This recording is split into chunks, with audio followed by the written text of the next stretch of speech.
Welcome everyone to this Author Meets Critics event on Nicole Hassoun's book, Global Health Impact. So I'm Brian Berkey. I'm going to be the moderator for today's event. So the way that it's going to work is, well, first I'll introduce all of our panelists. Well, I'll do that now. So Nicole Hassoun is a professor of philosophy at Binghamton, and she's the author of the book Global Health Impact, which is the subject of today's event. We'll have three commentators. We'll start with Tina Rulli from the philosophy department at UC Davis. Then we'll hear from Dan Hausman from the Center for Population Level Bioethics at Rutgers. And finally, Iwao Hirose from McGill University. So Nicole is going to start us off with about just a 5-minute kind of overview of the book. Then we'll hear from the commentators. We'll each have about 15 to 20 minutes. Nicole will respond to the comments for another 15 or 20 minutes. And then we should have plenty of time at the end for questions from the audience. So with that, I'll turn it over to Nicole.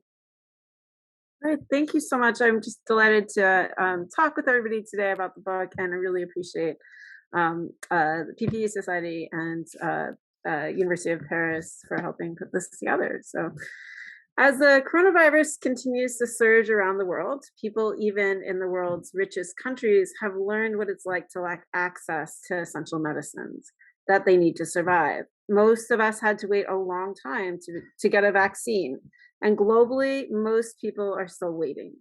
For people in poor countries, lack of access to essential medicines has always been a problem. According to the World Health Organization, a third of the world's population cannot access essential medicines for many devastating diseases, from malaria to HIV.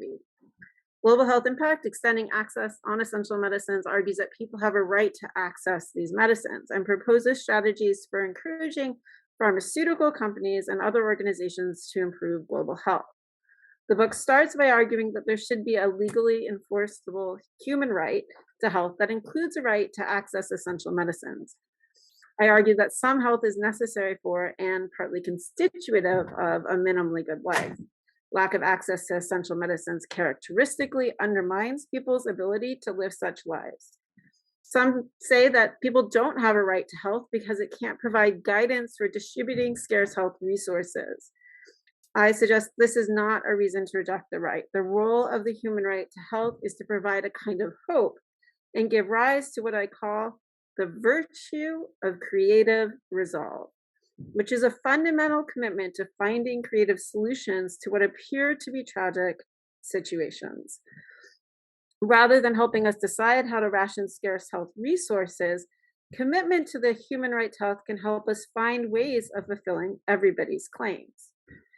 The third chapter of the book presents a new proposal for evaluating medicine's health consequences around the world and utilizing this information to create incentives for positive change.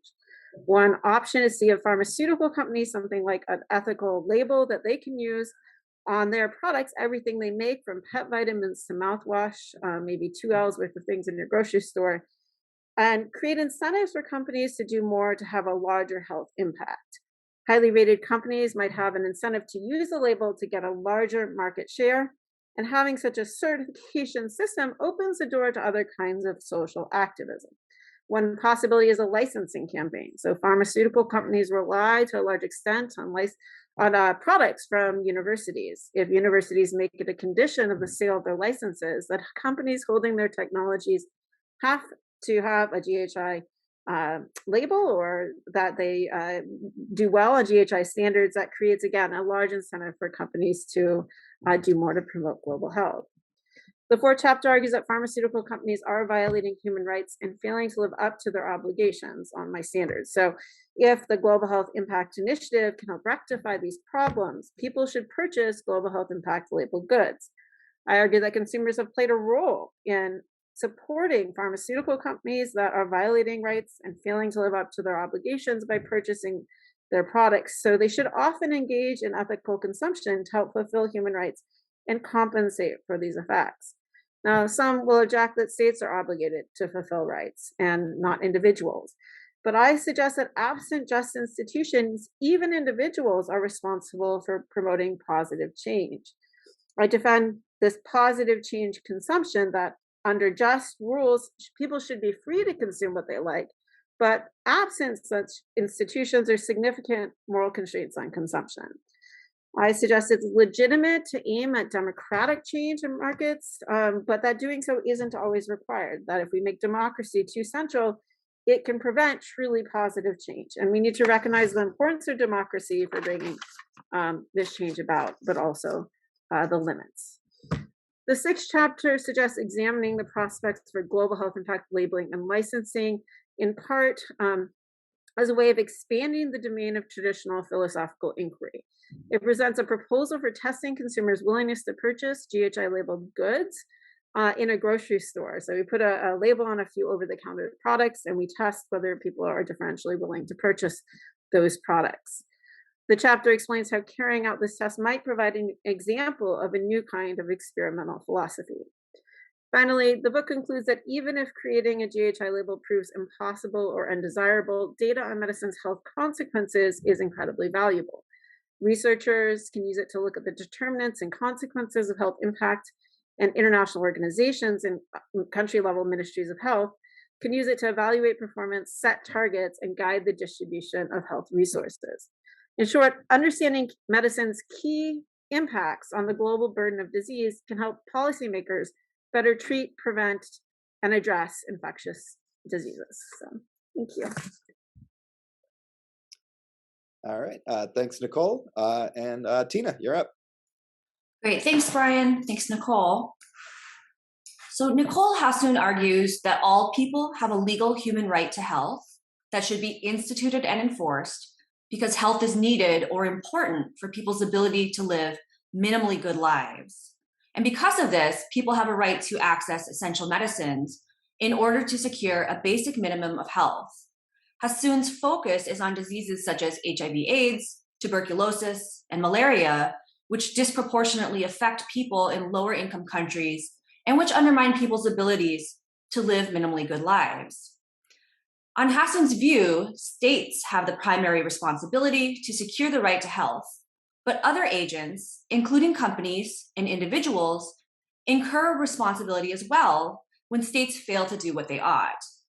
And it is in recognizing that we all have obligations in light of others' right to health that we should cultivate the virtue of creative resolve to find a way to fulfill this right, even in the face of practical difficulty. This is Hassoun's response to skeptics of rights who claim that rights talk can be empty or merely aspirational because many rights claims fail to identify duty bearers or seem impossible in this world to fulfill. Hassoun makes it clear that we are all responsible to ensure fundamental rights are fulfilled, and we cannot throw up our hands in frustration because doing so is difficult.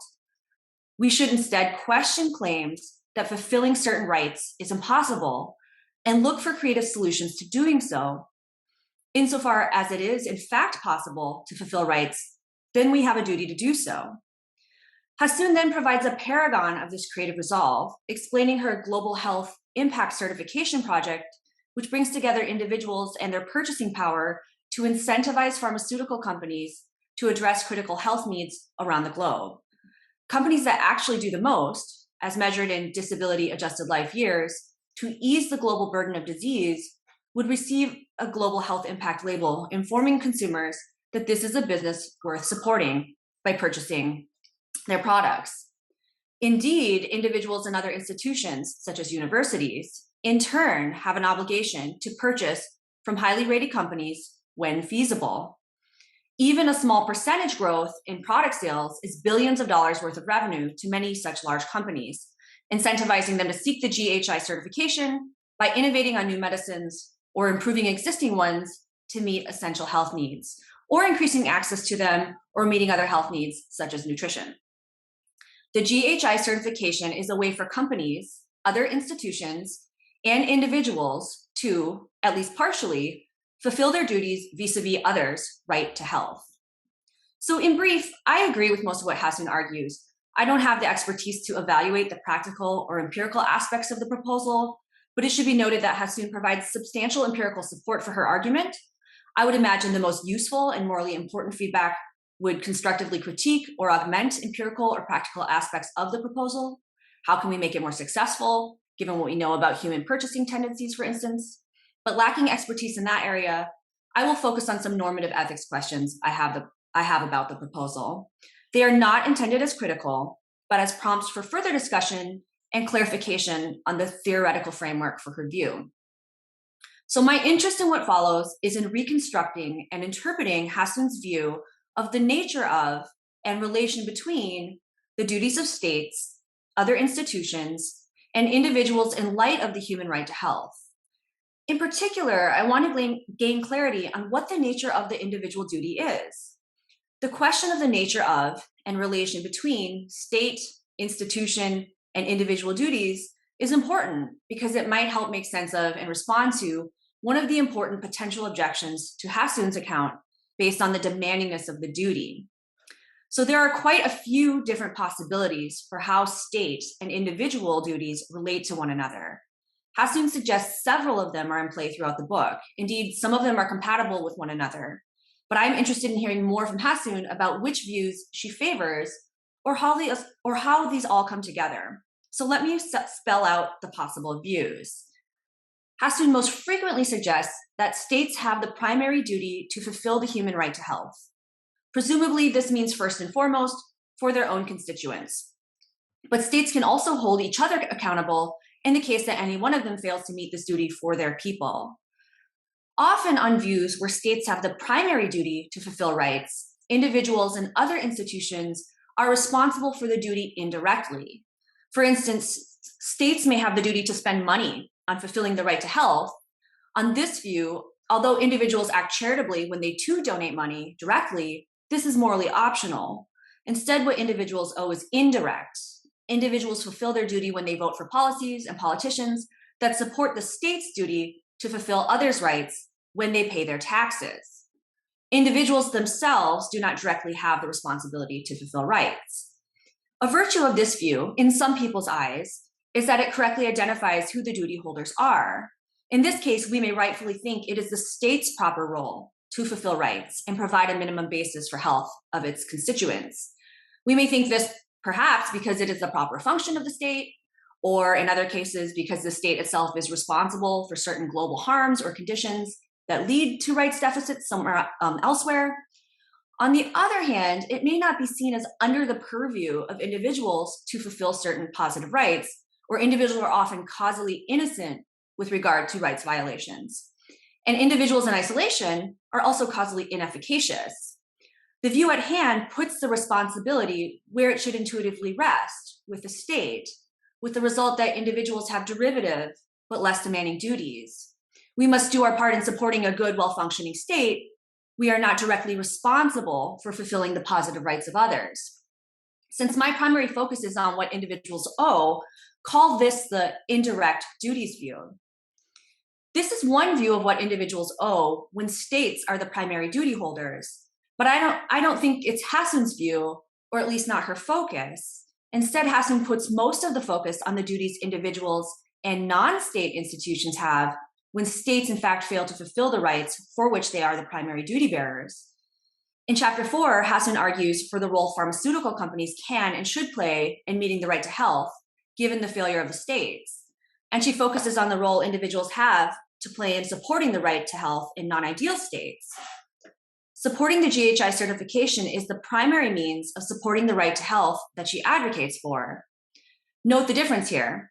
On the indirect duties view, individuals have a duty to indirectly fulfill rights by supporting a good and well-functioning state, but the content of those duties is quite limited. Vote for the right policies and people, pay your taxes. But on this new view, call it the pick up the slack view, individuals come to have direct, albeit secondary duties to fulfill human rights when the state, the primary duty bearer, fails. There's an important question to be sorted out here, though. What is it that individuals must do when primary duty holders fail? There are two quite divergent answers. One is that they must pick up the slack. They must become direct duty holders in virtue of others failing. This seems to be Hassoun's view. This view could lead to quite demanding duties to meet needs where others have failed.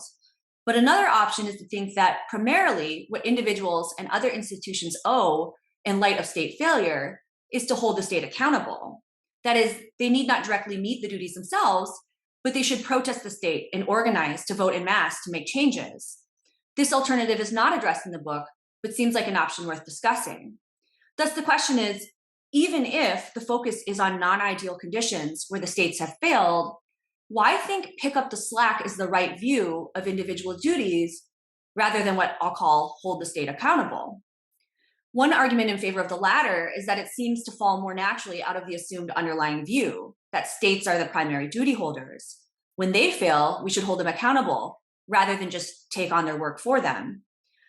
The second is that this is less demanding on individuals, a desideratum that many find attractive. A third interpretation of the relation between state and individual duties is possible. It is in fact expressed by Hassoun early in the book, where she adopts, for the sake of argument, which she takes to be the standard view of international law.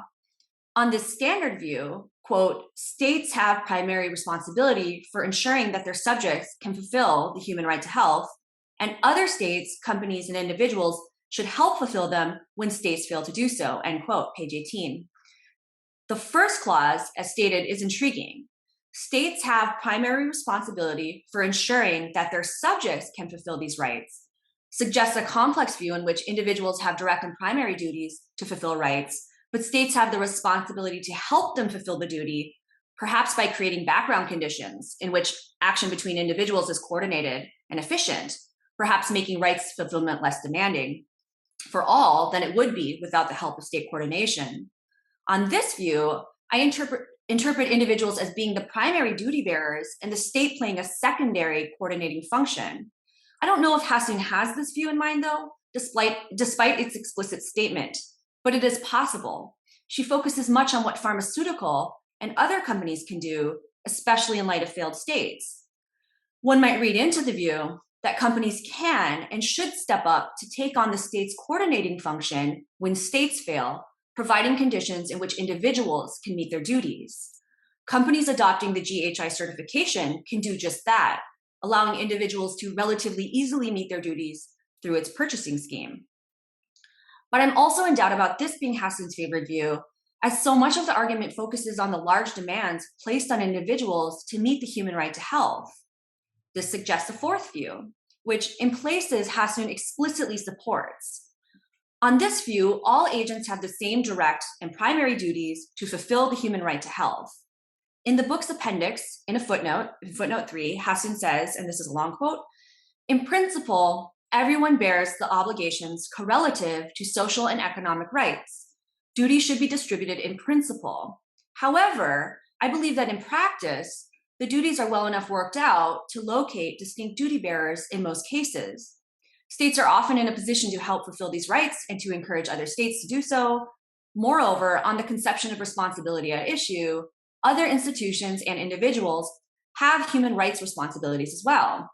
At least when states fail in their obligations, individuals and other institutions should help to rectify the situation and encourage states to fulfill their obligations, end quote. Perhaps this should be taken as Hassoun's definitive statement of her account, but I think it raises some questions. If everyone has the duties in the first place, in principle, then why is it that individuals and institutions come to have the duties only or primarily when states fail?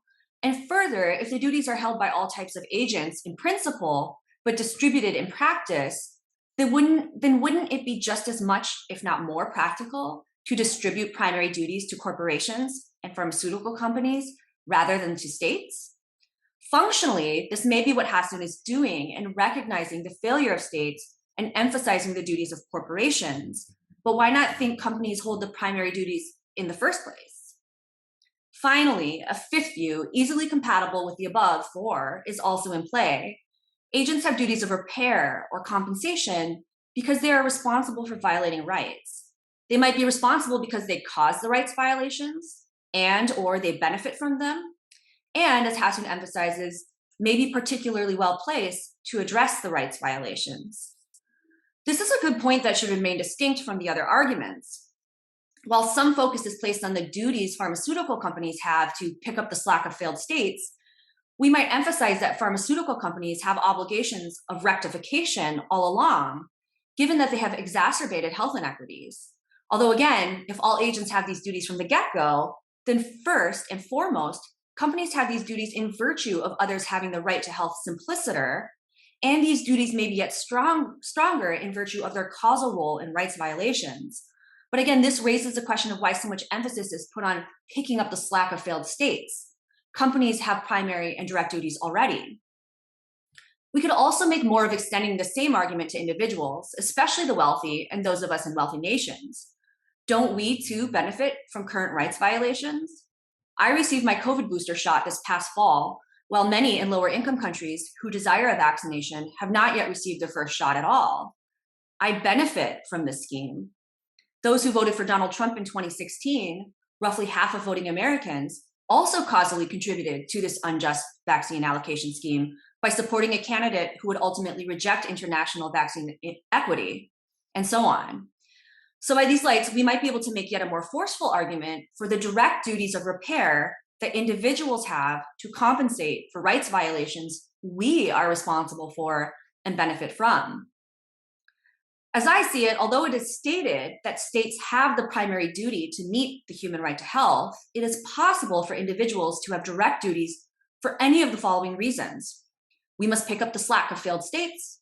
We had them all along in virtue of being agents, and because all agents have these duties, we have duties of repair or compensation. Regardless of the multiple potential foundations for the view, Hassoun clearly supports the idea that individuals have large demands to fulfill rights. She says the right to health is rarely undercut or overridden, and that the rights duty bearers should help people live minimally good lives when doing so does not require sacrificing anything as important. That was a quote. Thus, the threshold for when a duty generated by a right to health is defeasible by an agent-centered prerogative is high. It is when something comparable for the agent is at stake. Note the stark contrast in the demandingness of this view and the indirect duties view I first mentioned. A virtue of the present view is that it recognizes the urgency of some needs and that they should generate a moral response in any and all agents who can respond. Who cares who the primary who cares who bears the primary responsibility? If anyone can do something at a comparatively lesser cost to themselves, then morally they ought to. But some see the large demands to individuals generated by this view as a cost. This raises two concerns which pull in different directions. The first is whether such a demanding view of individual morality on the global stage is plausible. I myself am not compelled by this kind of objection, but I imagine it may concern others. Does Hassoun's practical proposal require such a demanding view of morality? And if so, might many people, perhaps the majority, who think morality is not demanding, be reluctant to buy in? Yet, pulling in the other direction, we might ask, if individuals do have such direct and demanding duties, is it enough to meet them by purchasing products from GHI-certified companies? That is, if morality is so demanding, aren't we required to do more? To be fair, Hassoun is explicit that she is not arguing that all we need to do is purchase GHI-labeled products. We can and perhaps should do more as well. But if we are morally required to do more, one risk is that focusing on purchasing GHI products might result in agents feeling that they've done enough. At least, if a demanding view is correct, we may need to emphasize that individuals must do more, too, and spell out the content of those duties. Yet on the other hand, Hassoun manages to thread the needle between these views, some of them competing, some compatible. Perhaps we should see her proposal as a practical middle ground. Even if Hassoun advocates for a demanding individual morality, her practical proposal, should it eventuate, is one in which corporations could create the conditions where individuals can at least partially satisfy their duties in fairly non-onerous ways by purchasing GHI-certified goods. Thus, her practical proposal is compatible with a less demanding view, and it artfully brings together the duties of institutions and individuals in coordination. I don't disagree with Hassoun's demanding view of morality, but I wonder if less emphasis on the great demands imposed on us by the human right to health and more emphasis on how easily we can meet whatever demands we have through the GHI certification scheme could increase individual buy-in. I welcome Hassoun's thoughts, and I appreciate immensely her scholarship and activism. Thank you. All right. Thanks, Tina. All right, Dan.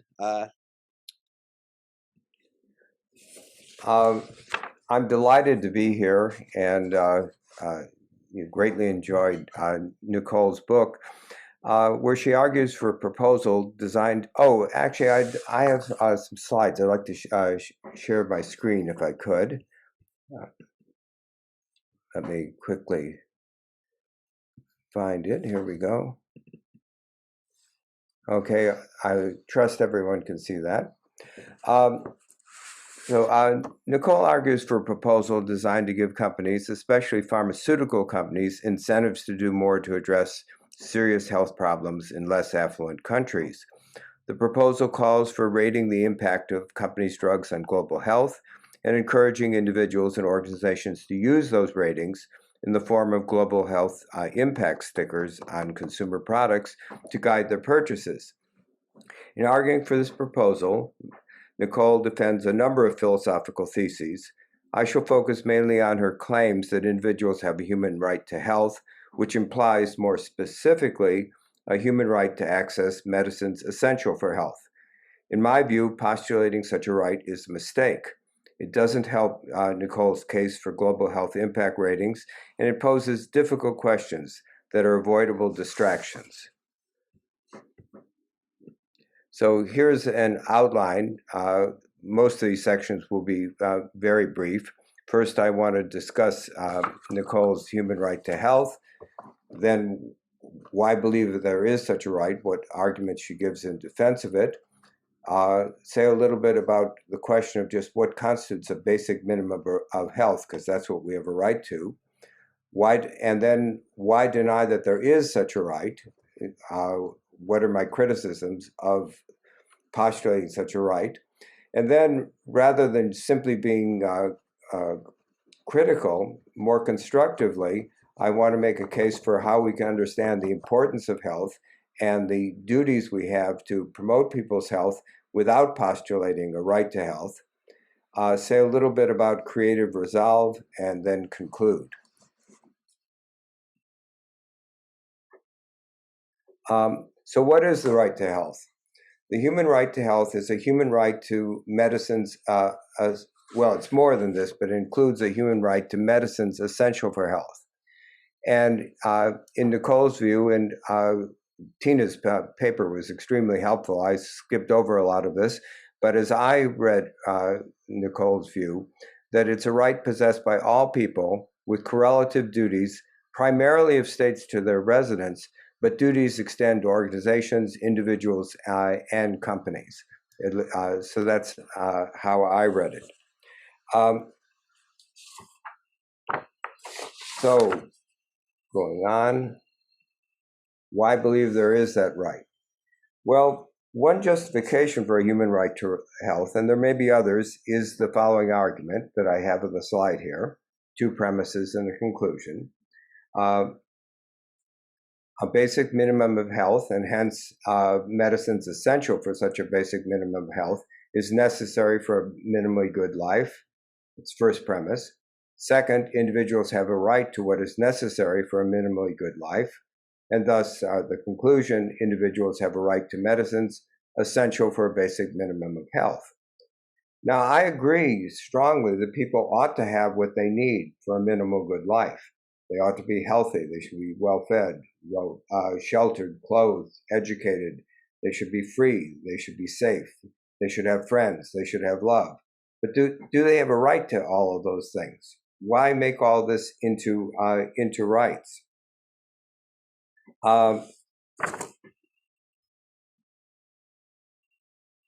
So this is a right to a basic minimum of health.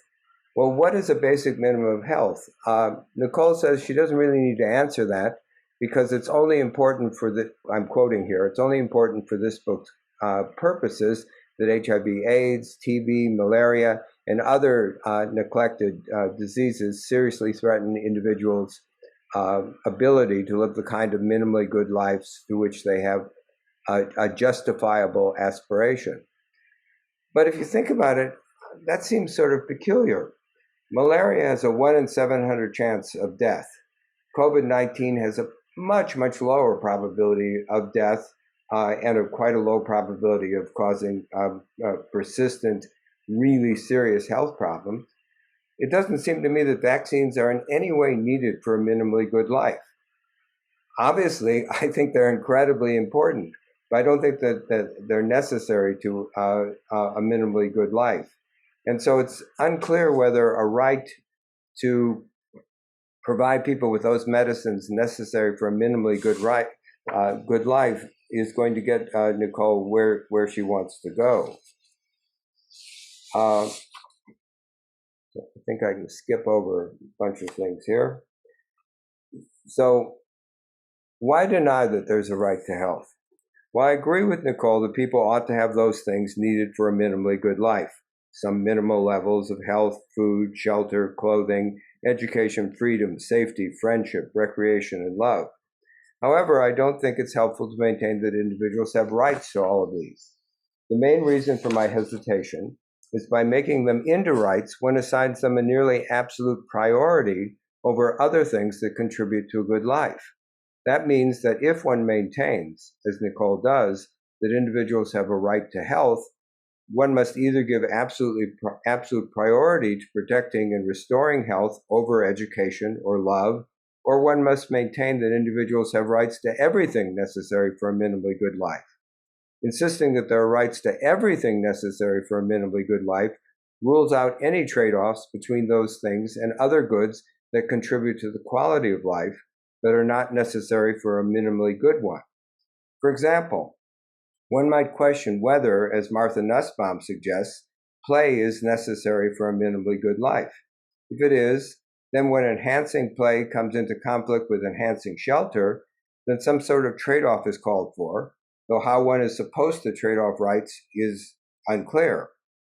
If, on the other hand, play is not necessary for a minimally good life, and hence not a right, then it has no weight at all when in conflict with any of the long list of rights to whatever is needed for a minimally good life. So let me propose an alternative, which I think would serve Nicole's purposes equally well and avoid the problems caused by the proliferation of rights. It seems to me plausible to maintain that everyone has an imperfect duty to aim those whose lives are going badly. This duty is weaker, but not eliminated when individuals are responsible for their own woes. It's stronger when we are in an especially good position to give aid. The duty is imperfect in the sense that no one has the right to demand this aid from us unless we have special obligations to them owing to promises, personal relations, and so forth. To discharge these imperfect duties in an efficient and impartial way, individuals use organizations, including especially the state, as their agents. The obligations of states to provide food, shelter, healthcare, education, and so forth to their residents stems from this delegation to the state of the individual obligations to aid. There may be other grounds, such as solidarity, but I'm focusing on this one basis for welfare obligations. Consider, for example, homelessness. Walking along the streets in many American cities, one sees individuals sleeping in doorways, on benches, or on top of heating grates, and when not sleeping, these individuals are often begging for money to buy food. The stories of these unfortunate individuals differ. Some have made terrible choices. Some have cognitive or emotional problems. Sometimes the individuals have children with them.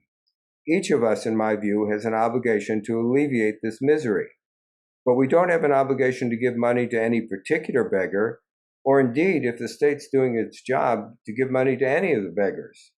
To provide help in a systematic way, so that those who are most in need are helped first, and to be sure that no one is passed over, we hire agents, government or church employees or volunteers to feed, clothe, shelter, and take care of the homeless.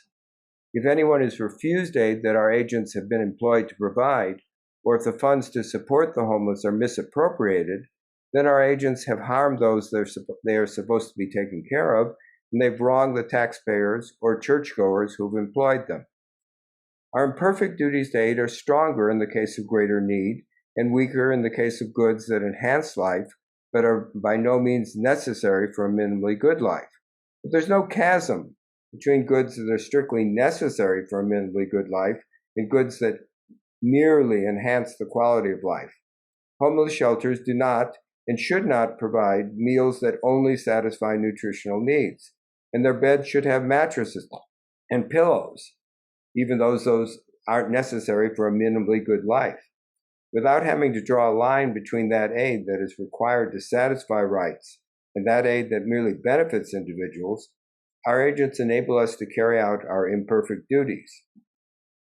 When states do their jobs fully, individuals have completely satisfied their imperfect duties unless they find themselves in circumstances in which they're uniquely positioned to give aid, such as a pedestrian who sees someone fall and hurt themselves. When states fail to do their job, matters are more complicated. Other organizations, supported by charities, may step in, and individuals can address the shortfall by means of charitable contributions and activities like purchasing products that have global impact stickers. These actions raise important questions that Nicole discusses in chapters 3 and 4 concerning democratic constraints on the collective use of market power. And Brian, by the way, has written interestingly on this subject. Her insightful discussion there is as relevant to this alternative basis for state and individual obligations as it is to her rights-based discussion. I think that the supposed right to what is essential to minimal health, which is in turn necessary for a minimally good life, is particularly problematic compared to this alternative justification.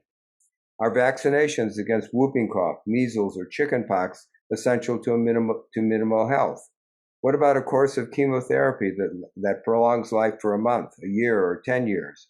What about a medication that reduces the risk of death from 1 in 20 to 1 in 50, 1 in 1,000, or 1 in 10,000? Small benefits and small reductions in risk are presumably not essential to minimal health, while large benefits and large reductions in risk are. If individuals have human rights to medications that are essential to minimal health, then there must be some cutoff in these continua of greater or lesser benefits or more or less certain benefits. Those treatments that are sufficiently large or certain will be incomparably more important than those that are not. That is, if we subscribe to there being this right to what a minimally decent life. On the other hand, if one sees treatments as satisfying imperfect duties of beneficence, as I've suggested, there's no need to identify any cutoff. Larger and more certain benefits are increasingly important, and that's all there is to it.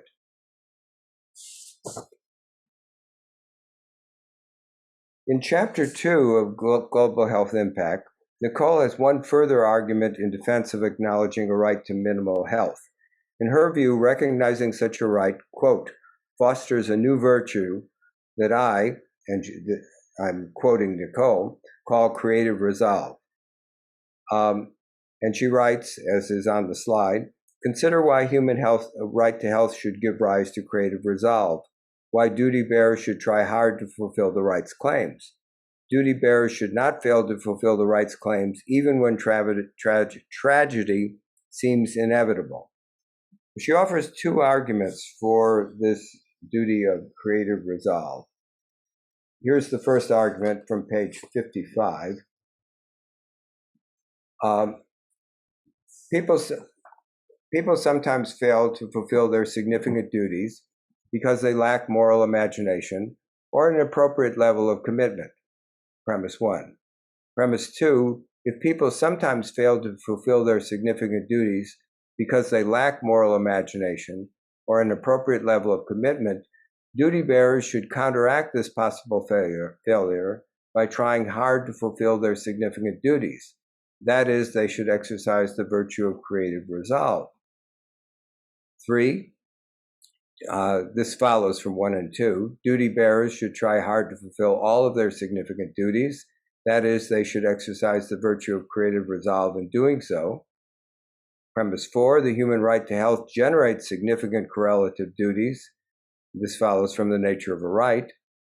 Conclusion, those who bear significant duties correlative to the human right to health should try hard to fulfill them. That is, they should exercise the virtue of creative resolve in doing so. Let me go on to the second argument. This one's shorter, in the next page in the book. The human right to health often helps human rights advocates, beneficiaries, and duty bearers respect, protect, and fulfill its claims precisely because it fosters creative resolve. If the human right to health often helps human rights advocates, beneficiaries, and duty bearers to respect, protect, and fulfill its claims precisely because it fosters creative resolve, then it should play this role. That is, it should foster creative resolve. Conclusion, the human right to health should play this role. It should foster creative resolve.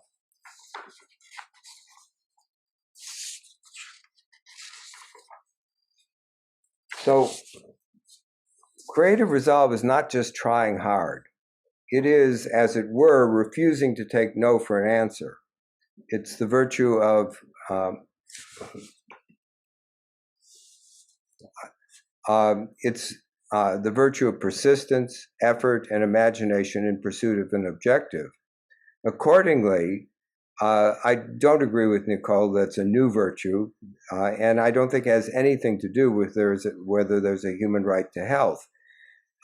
In The Barber of Seville, the Count Almaviva is desperate to try to figure out how to woo Rosina, and he enlists Figaro's help in figuring out how he can get to her.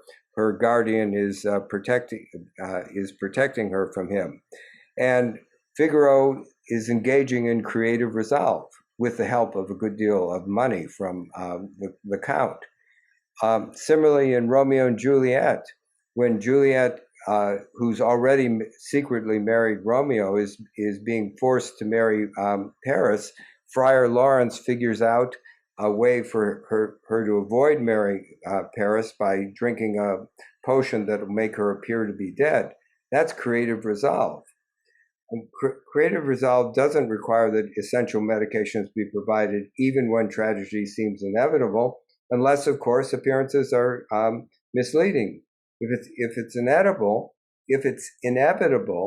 one has to just accept that. In any case, unless one holds that benefiting individuals is unimportant if they don't have rights to those benefits, there's no reason why the duties of states to aid those who are doing poorly should be any less stringent, or why there's any less reason to try hard to fulfill those duties if they aren't correlative to rights. Nor is the case for individual actions when states fail to address the needs of those who are suffering and at risk any weaker. Now, this criticism may be irrelevant to Nicole's real aims. She writes on page 62, one can accept everything in this book's second part, which argues for global health impact rankings, and reject the argument for a human right to health in its first part. I think that what's happened here is, unfortunately, being a philosopher, I see philosophical issues everywhere where the main issues may not necessarily be philosophical issues. The only thing I can say in defense of this skewed attention is that it's the argument for a right to health is a substantial portion of Nicole's book, and I couldn't resist putting in my 2 cents worth, particularly since I am so skeptical of there being rights to health. Now, I'm not in any particularly well qualified to offer an opinion concerning Nicole's proposals for ranking global health impact and using those rankings to provide incentives for pharmaceutical companies to address the health problems of the world's poorest peoples. I will, however, express one qualm, and this is specific to the way the rankings go. The rankings depend on a quantitative measure of how much impact you're making, and as a result, small companies will never rank highly. And the benefits of the global health impact sticker will go exclusively to large companies. That seems pretty undesirable to me, though not necessarily a decisive objection. So with that little bit of policy comment, I will stop there. Thank you. Right. Thanks, Dan. And we'll turn it over to our final commentator, Iwao. Yes.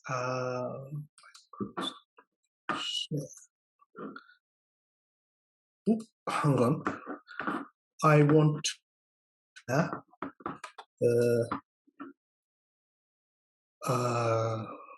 on. I want to share the PowerPoint. Okay.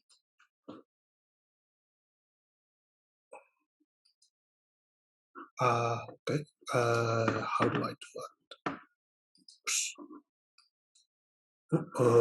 PowerPoint. Can you see the? Whoops. Can you see PowerPoint? Okay. So I will. So is that okay? Can you see the PowerPoint? Yep. Okay. So I want to, in my comments, I want to focus on the Nicole's concept of minimally good life. And then this concept is very fundamental because it grounds human rights to health and human right to access to health essential medicine. So this is very important word, concept.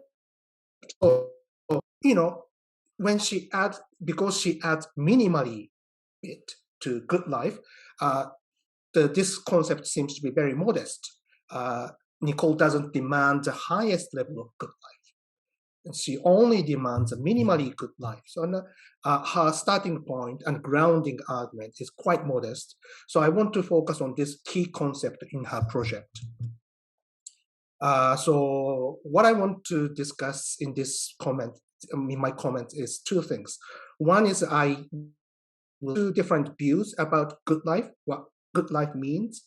And second, I want to consider the implication of minimally good life according to these two different interpretations. So in the general literature of distributive justice, there are two views about temporal units of good life or well-being. So whenever I say, there's inequality in well-being or quality of life, and we should redistribute, people start thinking, okay, what do you mean by quality of life or well-being? Do you mean lifetime well-being or well-being at a particular time? So let me introduce two views. The first view is snapshot view. It is concerned with a person's quality of life at a particular time or period. So my well-being, my quality of life, or my health in year 2022 or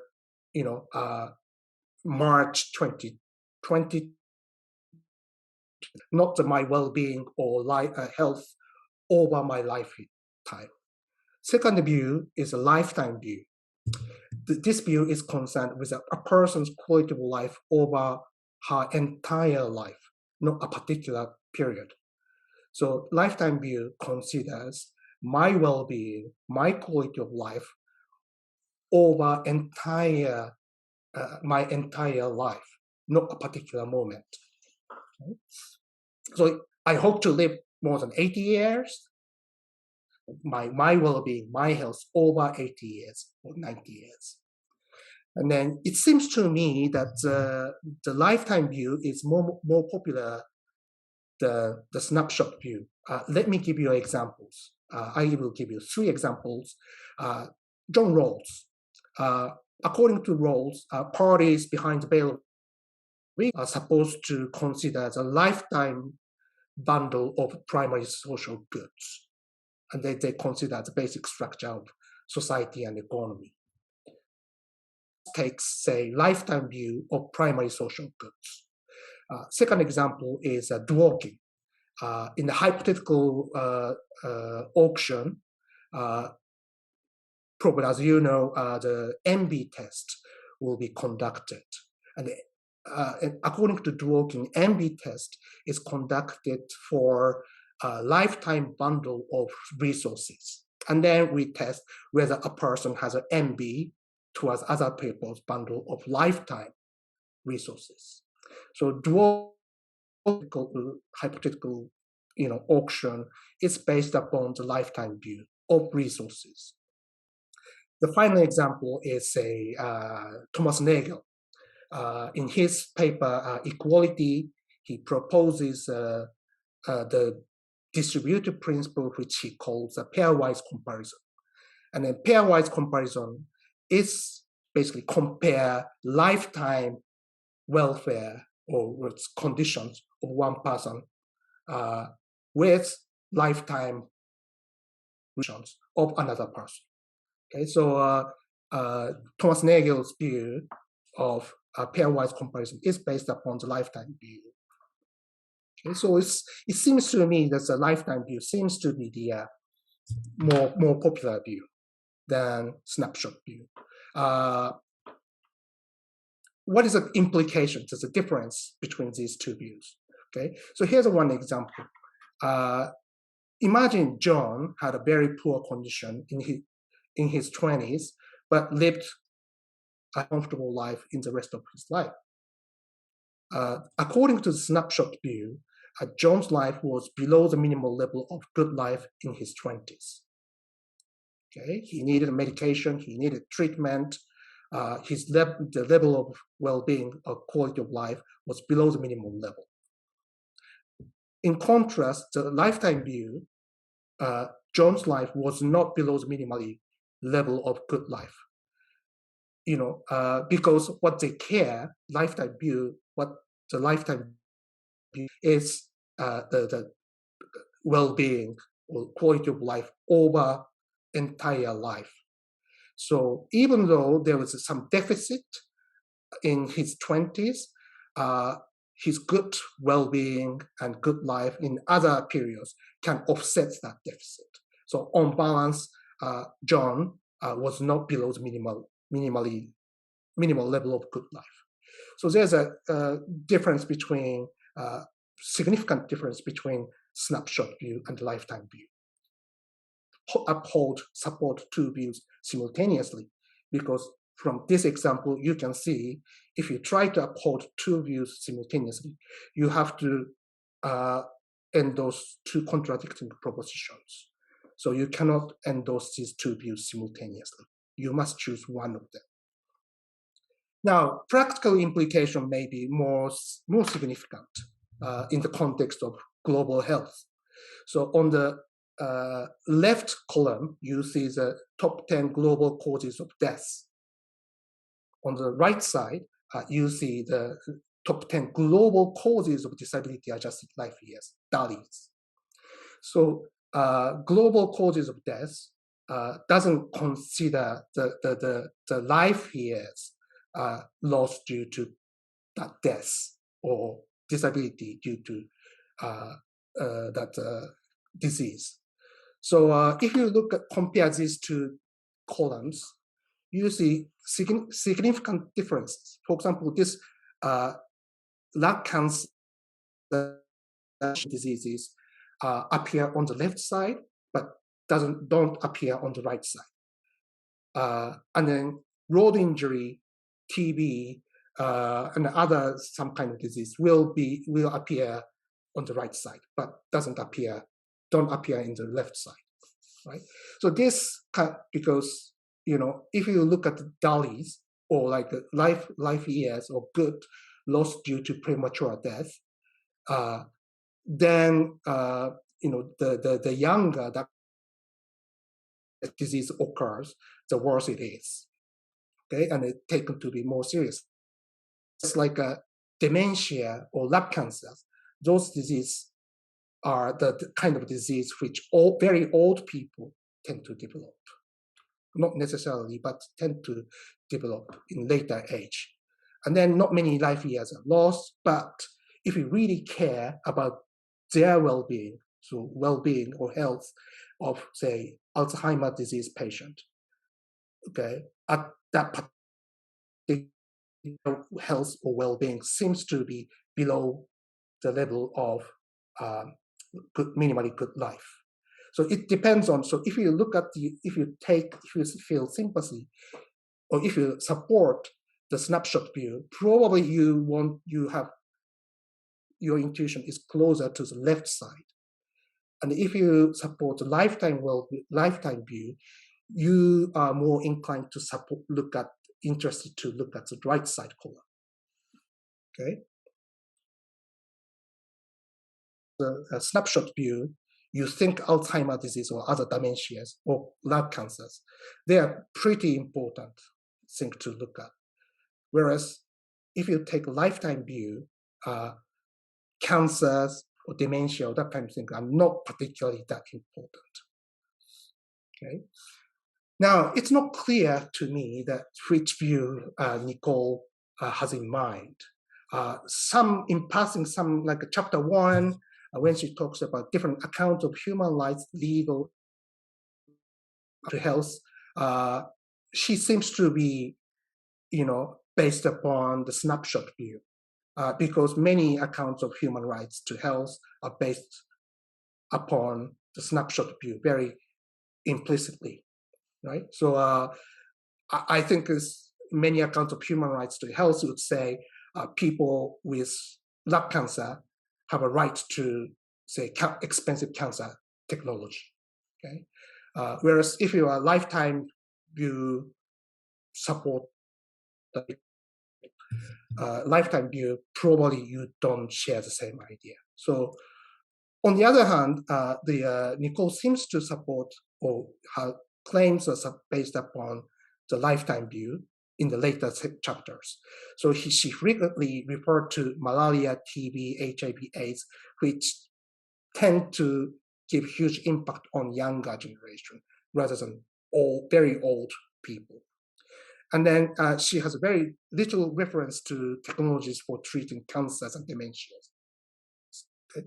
So that kind of technologies for like older people. And then she frequently referred to DALY and global burden of disease studies. Okay? So it seems to me that she has kind of big, probably she's not committed to one particular view, and then probably, I don't know, she doesn't want to commit to a particular view, or she is was just unclear at the stage of writing. Okay.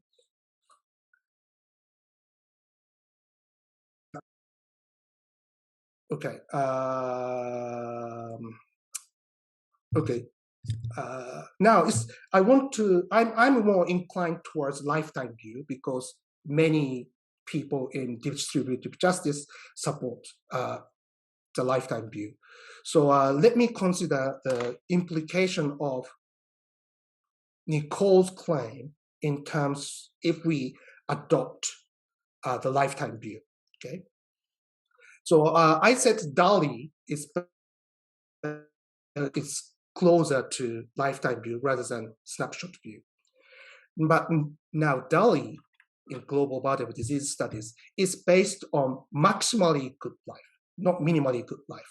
Why? Because it's a reference year, life years of global DALY is 87.9 years of good health, perfect health. So that is 87.9 years is a life expectancy of Japanese women, and then so actual disease think that so there's no reason to believe other people, other group cannot live as long as Japanese women. So this 87.9 is the reference age, but this is a maximally good health. Okay. Now, what is a minimally good health lifetime view?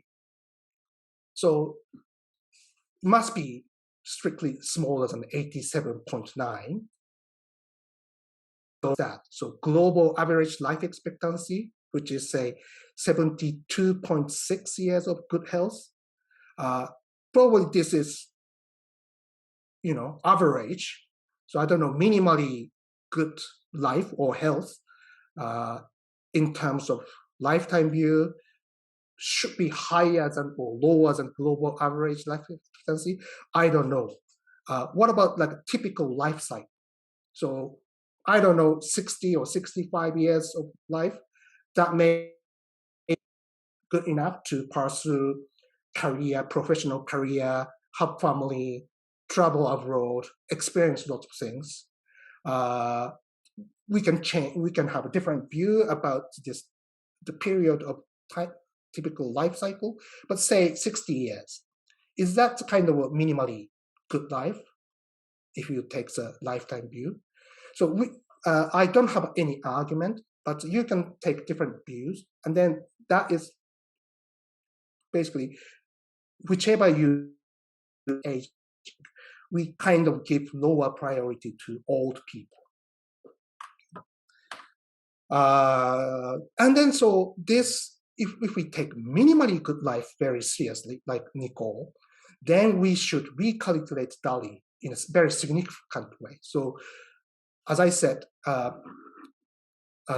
reference age for DALY is 87.9. We can lower to say 60 or 53, whatever. So we can recalculate. There will be huge practical implications. So first one is that the health of younger people is even more important than health of older people, aged below a certain reference age. Okay, so I think idea is that so this is the column you saw earlier. But probably it's the heart disease, stroke. Those diseases are tend to be born by relatively older people.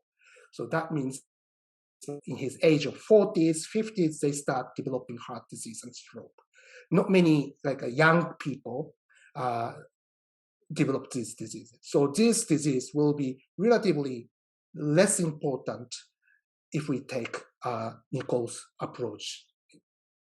Okay, and then there might be uncomfortable or maybe counterintuitive implication is that so minimally good life grounds human rights to health and access to essential medicine.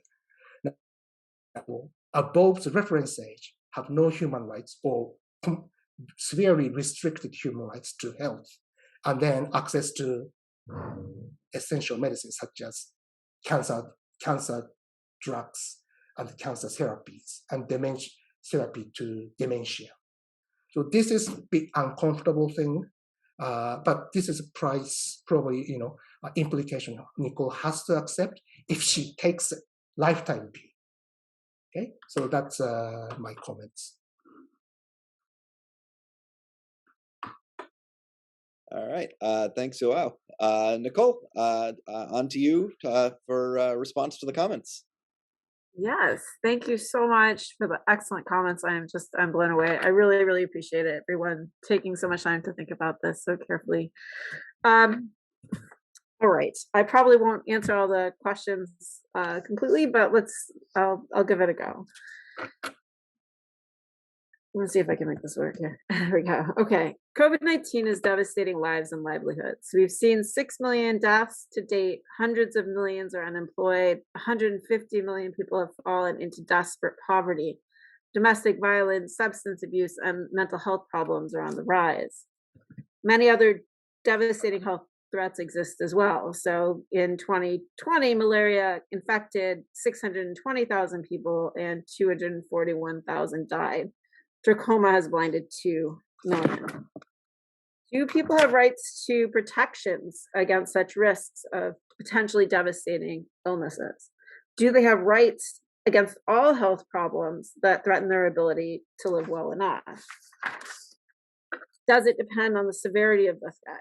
Does it depend on the cost of treatment and what determines those costs? I believe that people have rights to many things besides health, and that welfare matters too. But providing people with the things that they need to live well enough, food, water, healthcare, and so forth, should trump concern for helping them flourish more broadly. Welfareists have proposed utilitarian answers to questions about hard trade-offs. So we maximize the good for everyone overall, but that might require sacrificing the lives of some. I believe these answers fail to provide a good way or acknowledge apparent tragedy. Rather, we should have creative resolve to overcome it. We should try hard to fulfill everyone's claims, and only important moral ends can justify this virtue. which is why Count Delmiva, never mind someone like Hitler, lacked creative resolve. The virtue requires to help people access essential medicines, even when tragedy seems inevitable, precisely because appearances are often misleading. But what exactly do people have rights to? What is a basic minimum of health? In his excellent comments, Professor Hausman suggests that small benefits and small risk reductions are presumably not essential to minimal health, while large benefits and large risk reductions are. But on my view, it's not relative risk that matters. People need secure access to the healthcare and other things that let them live minimally well, and that requires good prospects of attaining and maintaining these things. Most people need everything from childhood vaccines at the beginning of life to things like chemotherapy at the end of life to live well enough. And providing these things for everyone might require thinking creatively about how to reduce the costs of care. Professor Hausman might point out that that doesn't really amount to an answer to the question, what basic minimum of health can people claim? But having the account of the minimally good life might suffice, because although I don't put the argument for the right to health in the book exactly the way he outlined, I do actually think people have human rights to what lets them live well enough. So then people would merit support for medical and social conditions that impair their ability to live minimally well. And we should not provide interventions when they interfere with individuals' ability to live well enough. To figure out what care is warranted in any particular case, we should examine medical and other social practices in some detail, and we can't just rely on an account of health. So I think that to be healthy, one necessary condition is that people need biological functions that support their ability to live well enough.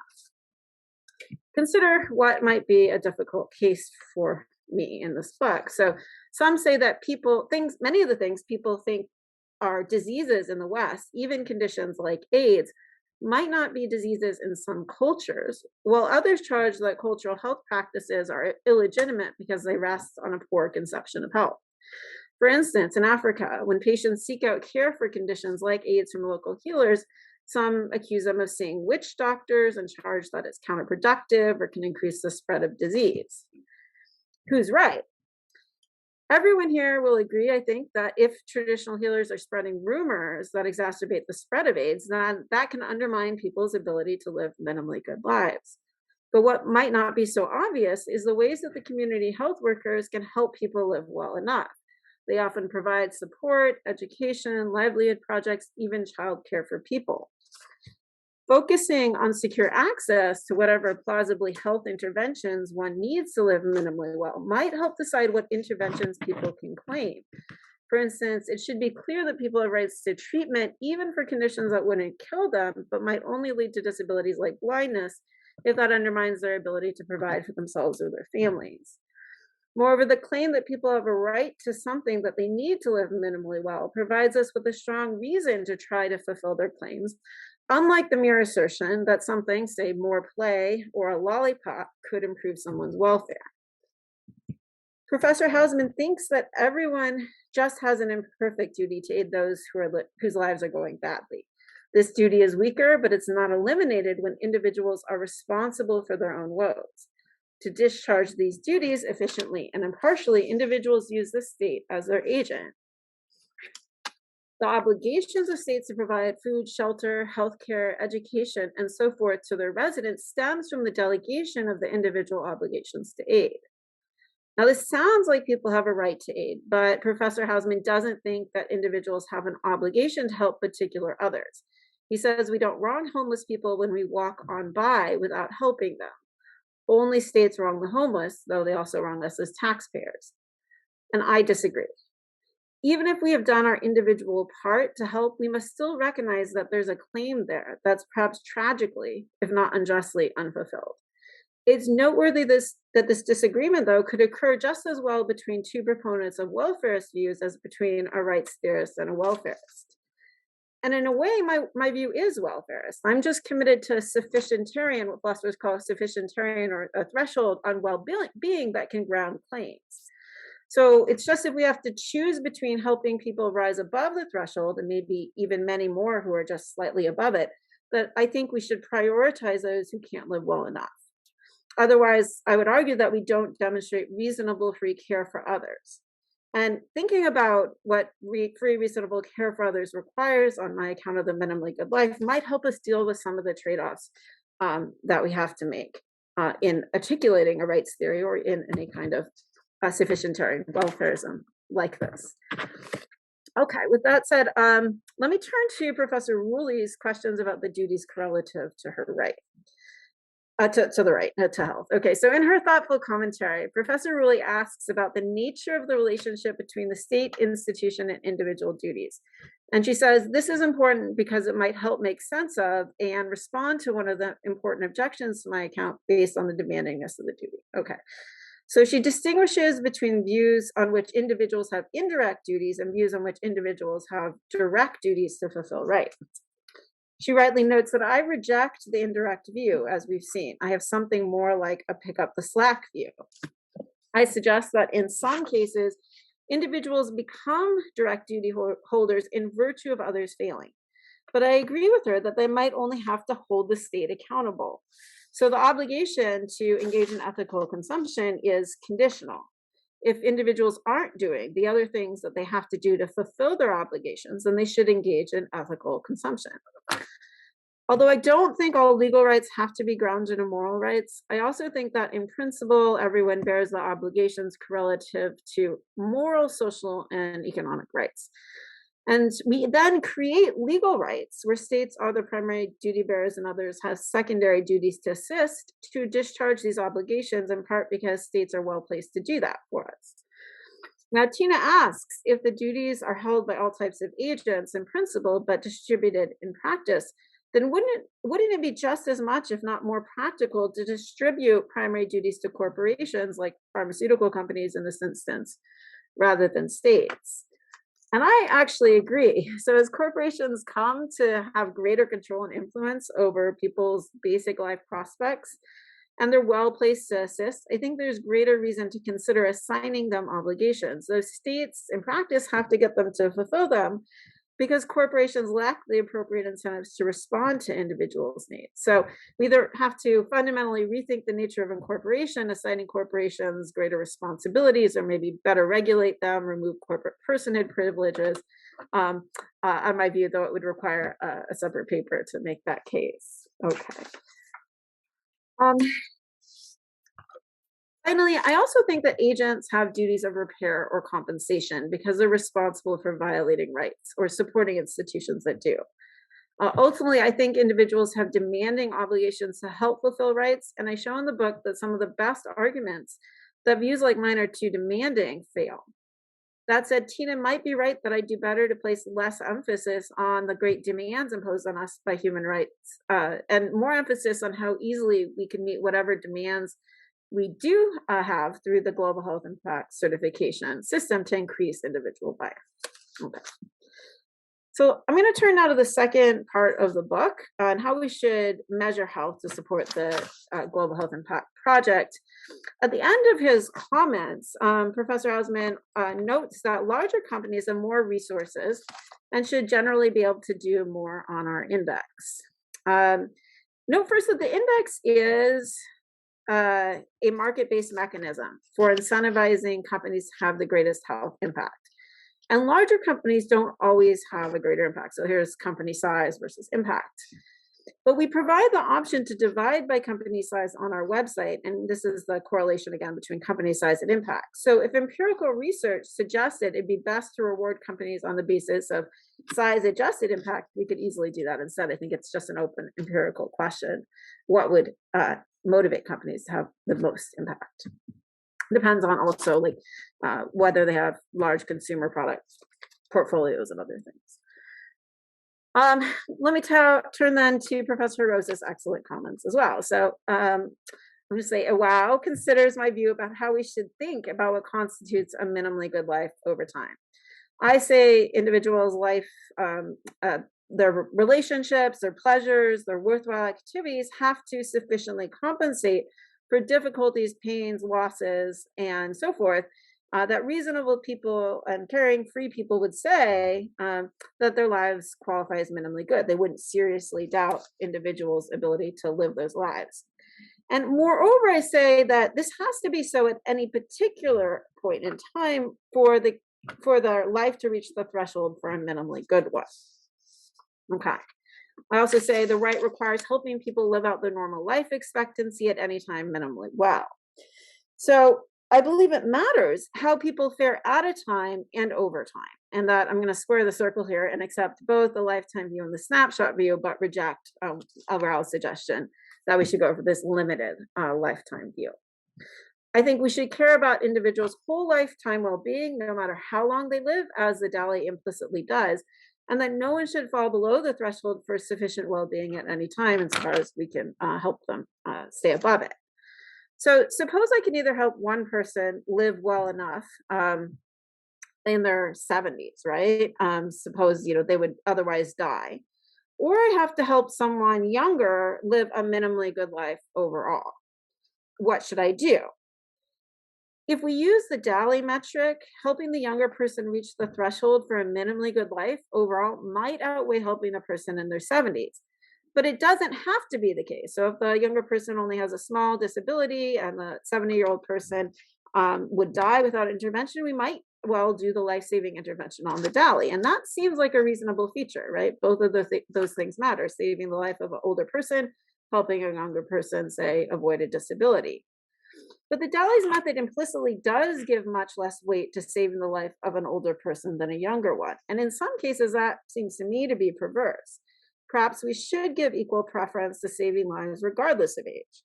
Of course, relying on a limited lifetime view on giving DALYs accrued beyond, say, age 60 zero weight, as Iwao suggests, would make that problem worse, as he pointed out.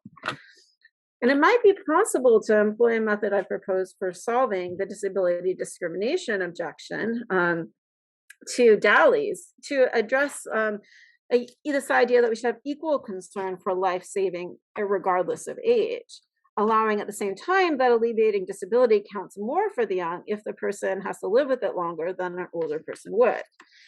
The DALY discriminates against the disabled because, for instance, it suggests that saving the life of a healthy person will count for more than saving the life of a person with a disability. So I suggest with Lucio Esposito a new ethically adjusted life year metric, like a DALY, we call it the EALY, that I believe would help avoid this objection. The measure uses a fixed plus variable framework from welfare economics so that users can introduce a discontinuity in trade-offs of things of value. So where one of those values is lexicographically more important than the other. And here I'm thinking life-saving versus disability alleviating. So if it's always more important to save a life than alleviate disability, we can make that the case. And we can set the basic idea is to set we'll call it LYA, life year alive, but that's the YL component of the DALY, right? The YLA component of the EALY, the life-saving component, at a value of, say, 2, that can't ever be trumped by a year of disability alleviated, the LYQ component. So if the alleviating a disability can range between 0 and 1, as long as we set the LYA as greater than 1, we'll always prefer life-saving to disability alleviating, and we count the life saved equally for all people. Deciding on whether to give LYA at 2 or 3 or 4 will determine how much we value life-saving versus disability alleviating for any number of people and for any amount of time, more for any number of years. So we can do something similar here. We could do something similar here and specify that when someone dies, to account for equal value of life lost at any age, it's always worth a set amount. And we can make that amount, say, minus 80. Or minus 87 or minus 90 or whatever, as long as the DALY currently so for example, if we then use the as the DALY currently does, use the life tables to calculate disability alleviation, we can vary the amount of life lost according to disability as it does, and say, if you get it at age 20, maybe if you have a 0.5 disability, it's a minus 30 because you would live for 60 more years. Whereas if you get it at age 70, it's only -8 because you're expected to live for 16 more years. Modifying the DALY in this way would be preferable, I think, to just using mortality alone, because, of course, as Iwao recognizes, that doesn't also account for the impact of disability on people's lives, and that's an important component. But of course, whether or not we go that way doesn't answer the implicit question about how long is long enough, right? What's the value of while A? What should it be? Is it 80? Is it 160? Is it 340? I actually think the justification for using a shorter life expectancy than the DALY currently employs ignores important individual differences. So there might be some who live good lives overall by age 30, some that would need 100 years to do so. And it's quite probable that people today don't live good enough lives, even given 80 years. Because if you think back about how we view lives in history, right, we think 15 years or 35-year life expectancies were tragically short. So it might be best to keep some aspirational ideal of equal access to a long life in mind when we think about good enough lives, as we will then try to reduce the risk to individuals of having their lives cut short of this aspiration, a risk that itself can undermine their ability to live well enough. And incidentally, that's what the WHO does in its own global burden of disease estimates. But be that as it may, I don't want to say we only need to care about people for some period of time. Rather, I think we should care about people's whole lifetime well-being, that they live well enough overall, and how they fare at a time. Even if most people really can live well enough with much shorter lives, we should at least consider snapshot well-being as well as of overall lifetime well-being, which tells against capping this life expectancy at younger ages than the DALY currently employs. Okay, so although I don't go into all of this in the book, and our initial indices have started with a standard DALY metric, largely for pragmatic reasons, we're working to provide various versions of the EALY as an option for people to use with our data. And it might be worth letting users employ a standard LYA option too, as the current pandemic has revealed that people do have very different views about how we should think about the value of life at different ages and how life-saving compares to disability alleviation and so forth. So like, if you think about vaccine distribution in the United States, there was a huge debate about whether we should prioritize essential workers, the young, over the elderly. And ultimately, most people said we should prioritize the elderly. All right. But alas, I've run out of time, so I'll conclude with just a few thoughts on the unholy marriage of philosophy and science that's implicit in the GHI project. Nothing is perfect in practice. Because of the way it's constructed, it's clear that the DALY is a very imperfect utilitarian measure. And using it for many purposes may effectively give more weight to helping younger people who aren't disabled than to helping others. What one thinks of various alternatives will depend on how one thinks about health and its connection to the minimally good life, how one values quality of life at and over time, how one thinks about what various agents should do to help people who are unable to live well enough, and other things. It's messy, it's complicated, fertile ground for more work in philosophy as well as science. I hope some of you will join me in this work, and thank you again for the amazing comments that pushed me to think about all of this much further.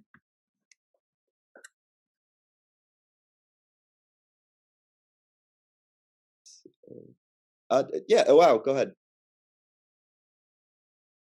Just to kick off, so I wanted to think about how Nicole could respond to Dan's comments, some of the Dan's comments. So, for example, like Nicole, didn't you consider like a special anesthesis of health or something like that? So Norman Daniels famously said, health is special. It's a bit different from other things like income or social basis of self-respect or other things. It has a strategic importance and etc. So health is very important. So can you say like okay, it's easier to justify human rights to health, and then that's much easier than human rights to other things like education or other things. You didn't want to say that kind of stuff. Yeah, I don't know what I think about the specialness of health. I really haven't a view on it. In the book, I talk a lot about what the good life is and how do we determine what people need to live well enough. And the basic idea, which I'm trying to write a book on now, is to put yourself in other people's shoes and think about whether or not you would be satisfied to live their life as a reasonable, caring, free person. And so we figure out what kinds of things contribute to people's ability to live well enough. And so I argue at some length that diseases like AIDS undermine all the things we would reasonably say good lives require.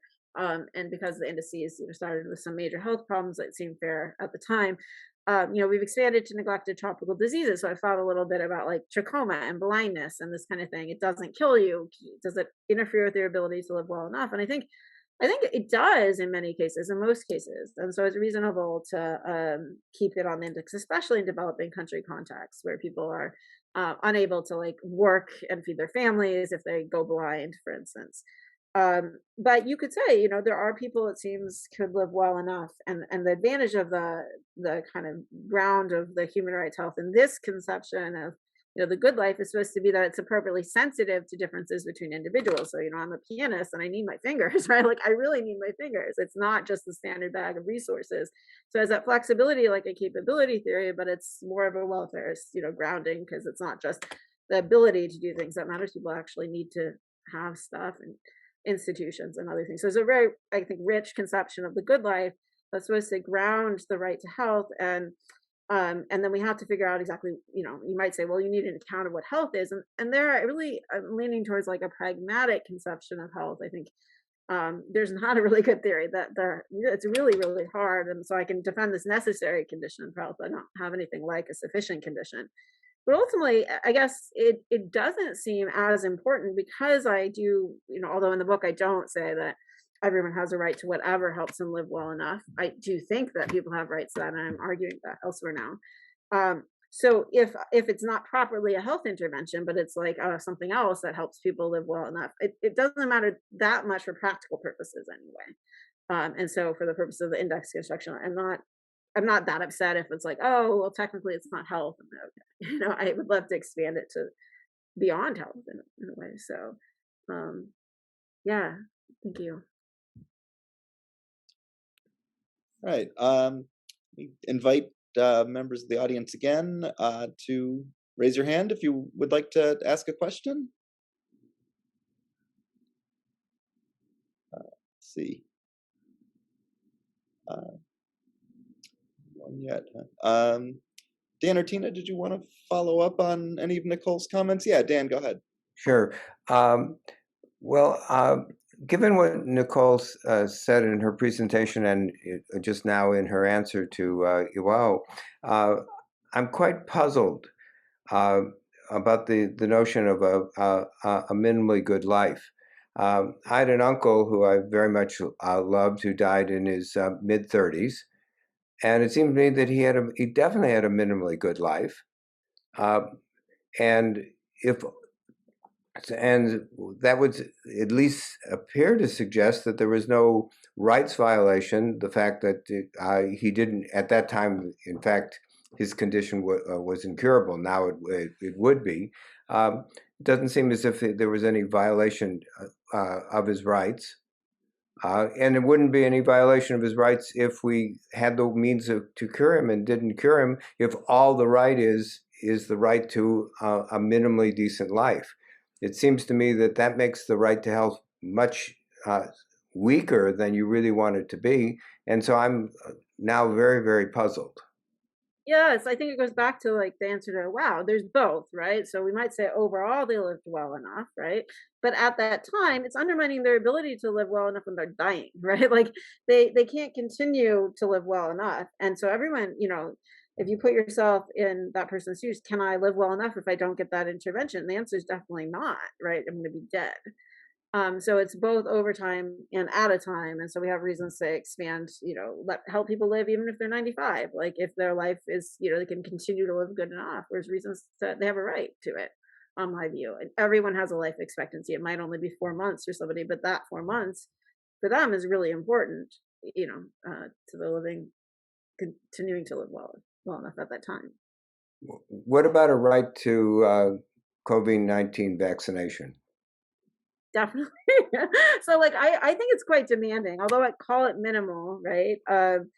I I definitely think that that's the kind of risk that undermines our ability to live well enough, even in wealthy countries, right? Like, causes all kinds of mental health issues. It creates a lot of stress for people. It undermines, our ability to interact with our peers, the quality of our life. Even people who are formerly very well off can fall below the threshold for, a good enough life, one that you don't seriously doubt their ability to live it well enough. And people have a right to security in that, right? So part of that is that they have those conditions securely, and I think the insecurity of the pandemic threatens even the lives, of some of the world's very well off people. So I think everyone has a right to, as part of the right to health, they have a right to COVID vaccination. It doesn't have to be free necessarily if they can afford it, but it should be available, now that it exists. And especially, places where there's health workers and health systems that are at threat. Right, but I still can't see how that follows from a right to a minimal level of health. I mean, especially if you take a younger person, the risks are incredibly low. I mean, Right. I'm not arguing that people shouldn't be vaccinated, but if in your framework, I don't see why this would have a high priority at all. I mean, I think it has a high priority for all sorts of other reasons.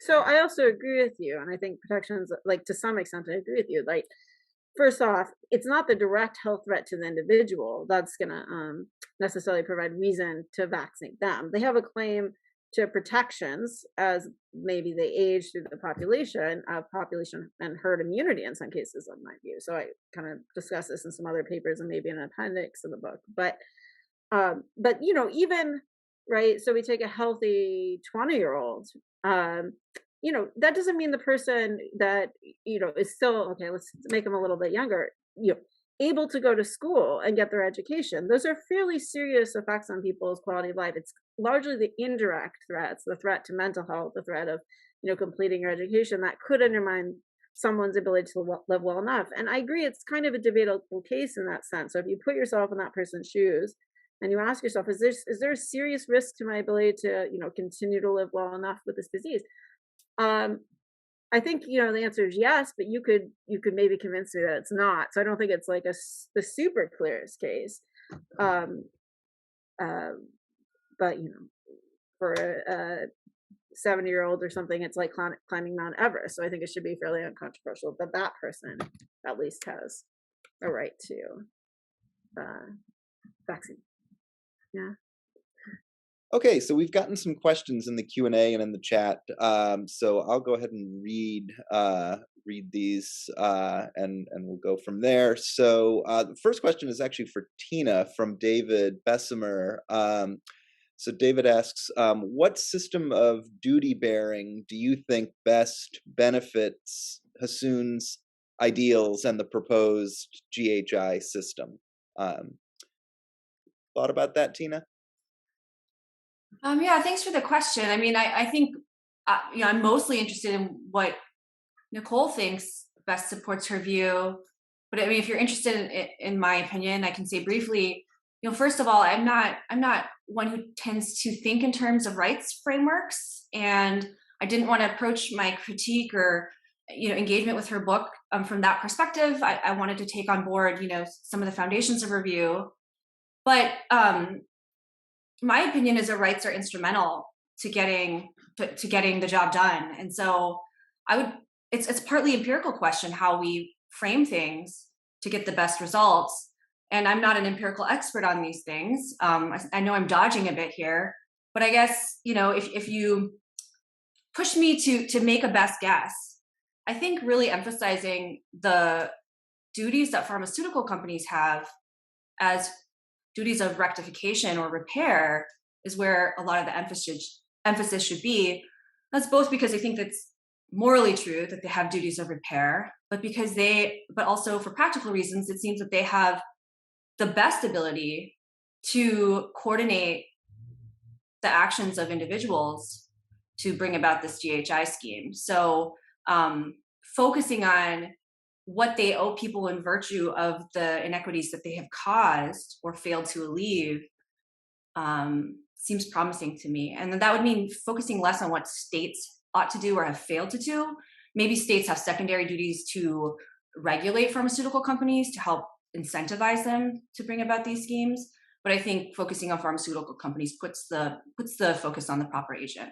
Does that answer your question? I mean, again, I think I'm more interested in what Nicole thinks, but it sounds like we've kind of come to a similar view here. So yeah, I mean, oh, can I say something, or sorry, Brian? I was gonna ask you if you wanted to follow up, Nicole. Go ahead. Yeah, no, thank you. So I was, you know, thinking about this as you wrote it and saying, yeah, I really wanted to push in that direction. So I talked a little bit about the soft administrative law and some of the documents that the special rapporteur on the human right to health have put into soft law, and suggesting that pharmaceutical companies do have significant obligations. I think it's actually getting more compelling in international affairs as pharmaceutical companies and probably other corporations are taking a seat at a table in global governance in a way I find deeply concerning. So I think they become agents that, although in the book it says just, largely being well placed and there's duties of repair and compensation. Everybody has obligations not to violate the right, but, we do this sort of kind of instrumental reasons in assigning the duties. I do have a sense of responsibility too, right? So states are supposed to take care of their citizens to some degree, right? That's the stewardship role of the state. And so I didn't talk about this all in the book. I do think as you enter into positions of that kind of authority, or the pharmaceutical companies are at the table on the facilitation council, which is part of the governance of the ACT-A global response to the virus, and COVAX is part of the ACT-A, which is distributing the vaccine around the world. Like, they're deciding, right? They have a lot, not only indirect feedback, but they're at the table, and I think that generates obligations on them as well. So I think it's an interesting question. All right, great. So let me read Michael De Silva's question from the chat. And then we'll go to Dylan, who has a question that he'll speak. So Michael asks, is there a reason to think the judiciary is well placed to enforce a legal right and make the relevant trade-offs as part of a right to health framework? So Michael knows more about this than I do, for sure. He wrote a really interesting book on the human right to health care, and so I would love to hear him talk about it. But I talk a little bit about this in response to the sort of idea that we don't really have a right to health from Srinivasan because that requires to ration scarce health resources. And we see this come up, I guess maybe it was in the creative resolve section, where people complain that it's actually just it's totally, the human right to health is totally butchering the distribution of health resources, skewing it. I think Ole Norheim or something maybe has written some empirical arguments looking at the Latin American case and looking at how the claims of individuals to healthcare is getting them that healthcare, but those people are relatively well off. Like, they're middle class folks asking for HIV care or dialysis, might be relatively expensive. Not the best use of the healthcare system's resources is the worry.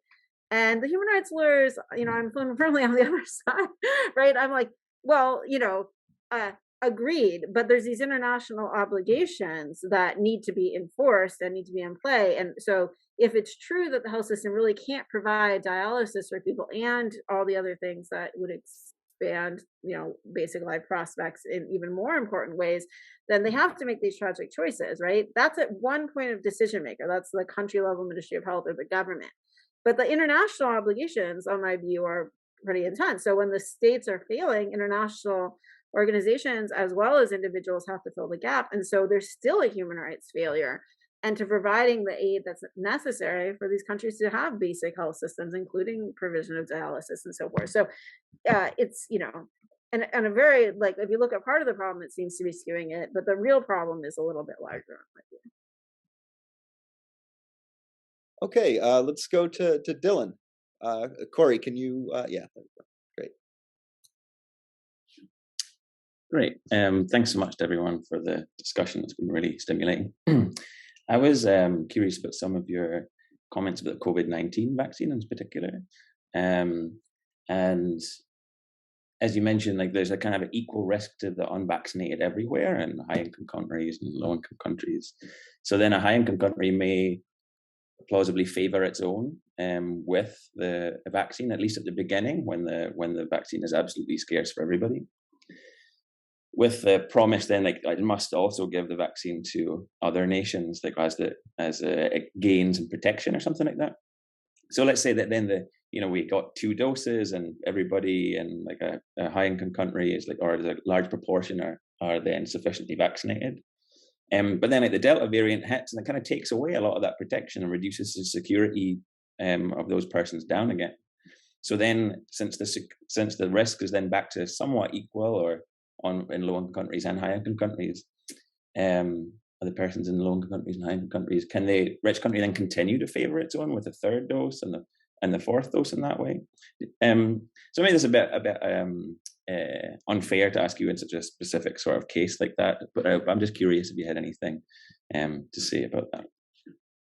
Yeah, I should let other people in too, but I did write an article arguing against Art Kaplan and I think the Journal of Medical Ethics against vaccine nationalism. So I'm not, a vaccine nationalist. I don't think that states should be distributing it to their citizens first. I think we should work together through the international collaboration of COVAX to distribute vaccines to everyone equitably, and that would better serve us for pragmatic reasons. I think we get less evolution of the virus, less health problems if we did it that way. And also, I think for moral reasons, out of respect for everyone's equal claim to live a minimally good life and their human right to health, that it ought to be distributed much more equitably than it is. That pushes a little bit against what I said, which is I feel like there is some responsibility on the part of agents governing, like states, individuals, to those particular individuals, right? So, but I think that the way that should be set up is because that's, again, an efficient way of fulfilling everyone's human rights health. And when it's not, then I think the international community does have an obligation to,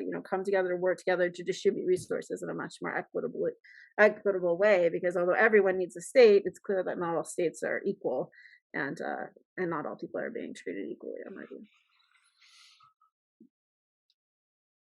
Okay, great. So I'll go next to a question in the Q&A from Dan Shimshin. So he asks, do you think that the priority review voucher helps provide a minimally good life? Okay, so that's a specific question. Is I just wrote a op-ed, I guess, about the Orphan Drug Act and sort of this priority review voucher like system, how we can modify it using the global health impact kind of proposal to provide sort of rewards based on the health consequences of the interventions, rather than just saying, okay, are you doing something for a neglected tropical disease, say in the priority review voucher system, we give them credit even if the drug that's developed can never get to the poor because it's incredibly high price. So some of these things, like through the Orphan Drug Act, come out at $100 million a year with a price tag, or maybe $100,000 a year, sorry, not million, but $100,000 a year, right? It's a lot for an individual. And so in a sense, it's very successful because we see new drugs are developed, but in another sense, it's not having the greatest health impact, partly because of how they define an Orphan Drug Act, like a qualifying condition. It's going to be anything that's not prevalent in the United States, not less, even some COVID technologies were given kind of review vouchers or at least some credit for more production, despite the fact that we knew the market was going to be large. So I think that we need to distinguish in our national law as well as maybe internationally how we're going to pay for things and take into account how much health benefit we can generate with that, tying the incentives for new innovation to the health impact of those technologies. And so Thomas Pogge and Aidan Hollis have written on the Health Impact Fund. The idea is sort of like that, but the Health Impact Fund would require doing these big calculations through clinical trials of how much impact new products are having. The global health impact analysis is already done in a way, right? Like we provide the data on medicine's health consequences. So it's a metric that you could actually potentially employ to reward things. And so the question again was, does the PRV help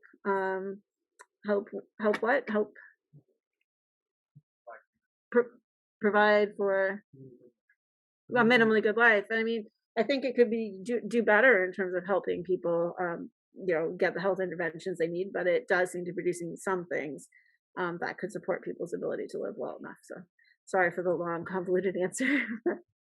Thank you.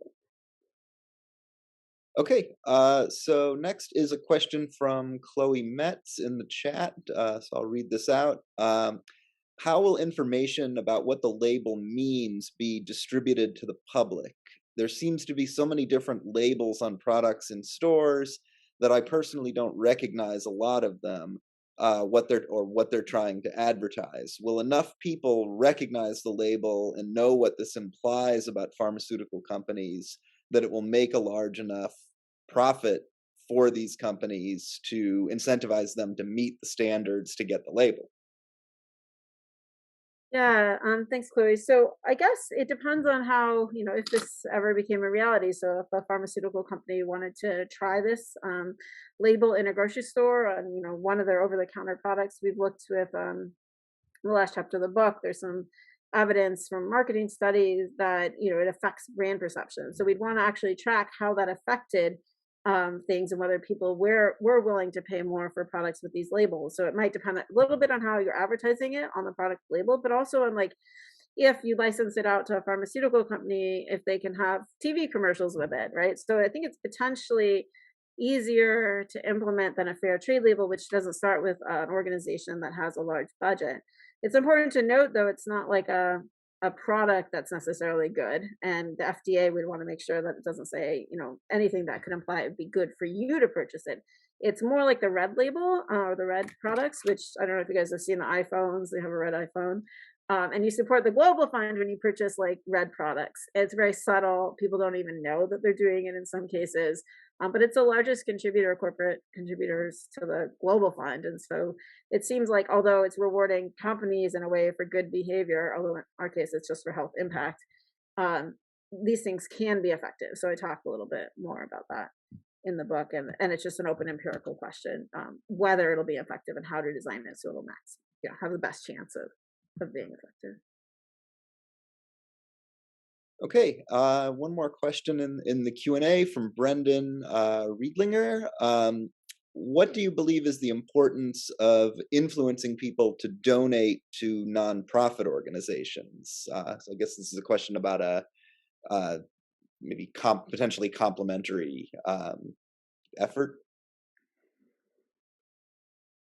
Yeah, I mean, I think that Tina is laying out this idea that, you could do a lot of things to fulfill your obligations if you're not directly implicated in the process of supporting pharmaceutical companies. Maybe it's not, in the United States, you buy over-the-counter medicines, you only buy for essential health conditions. Maybe you don't have the money to be making different choices even. I guess in that case, you wouldn't have to donate either. But why couldn't we do something else? And would that other thing be better is a good question. And I think that, again, it's an open question, right? So if you're at the counter and you got a fair trade product or a GHI product there and you haven't fulfilled your obligations already, then I think you should purchase it, right?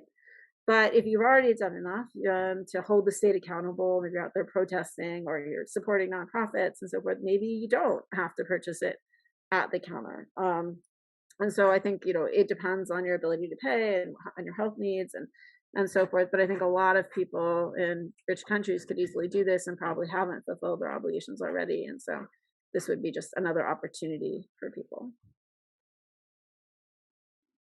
Okay, so thanks everyone. That takes us to almost the end of our time. I know Corey wants to say a few things before we wrap up, but I'll say before I turn it over to her, thanks to Nicole and to all of the commentators for a really great discussion. I really enjoyed getting to kind of watch the back and forth between all of you. Really interesting stuff. All right, and Corey, over to you. Thanks, everybody. It was really great to get to host this. It was originally slated for our conference, as you know. We'll have another one of these on April 29th with Blaine Neufeld's book. You'll find the information about that on our website, which I'm typing in the chat now, but it'll be on April 29th at 1 p.m., same Zoom format, and that registration link will go out soon. I want to thank everybody again. Thank you, Nicole, and thank you to all the commenters for joining us today. Thank you all. Thanks so much to the PPE Society and American University of Paris and everyone here. Appreciate it.